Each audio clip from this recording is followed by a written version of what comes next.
Howdy, my name is Claire Gordon, and today I will be discussing the myth that it is healthier to let out your anger rather than holding it in. So first we're going to discuss the argument behind letting the anger out. So first, people think that if they relieve themselves of their anger immediately, that they'll get the whole thing out of their system and it won't linger and build up inside. Therefore, they will feel calm afterwards. Another theory from Claudia Hammond from BBC Future, she explains that studies have shown that by holding in their anger, there's an increased risk for heart attacks and strokes. And also when we get angry, our body tenses up and our blood pressure increases, which can also increase the risk of heart disease. Another theory is the theory of catharsis, which is used to release anger through aggression. So for example, people will hit pillows or scream while they're in the car to release all their aggression and get all of their anger out of their system. So to get a better idea on what people generally believe, I conducted a survey with 3 subjects asking if it was better to express your anger or to hold it in. And the results that I got from subject 1 were that bottling our anger could make us crazy and make us overthink things, but letting it out can cause problems. So this subject had more of a equilibrium kind of stance on it, but they concluded that it would be more healthy and more rational to hold in the anger rather than lash out. Subject 2 responded that we should let out our anger because by holding it in, we could potentially overreact to something minor.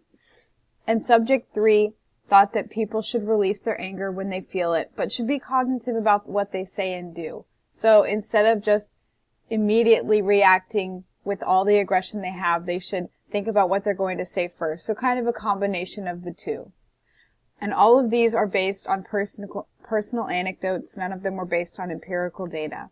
So now it's time to debunk the myth. Starting with aggressive catharsis, psychologists have actually figured out that it increases your aggression rather than decreasing it. Dr. Art Markman from Psychology Today explained that the method of catharsis links the feeling of anger to aggression, which results in aggressive, intense behavior whenever you feel angry. So instead of decreasing your aggression, it actually heightens it. However, even though catharsis has been disproved, people still feel like they need to express their anger immediately because they get a sense of calmness once they release it. But this actually doesn't help with the frustration and stress at all. It's more beneficial to take a step back and calmly reduce your frustration instead of aggressively trying to get it out of your system. As for the increase in heart disease due to the rise in blood pressure, our blood pressure will actually rise just as much, if not more, if we aggressively express our anger.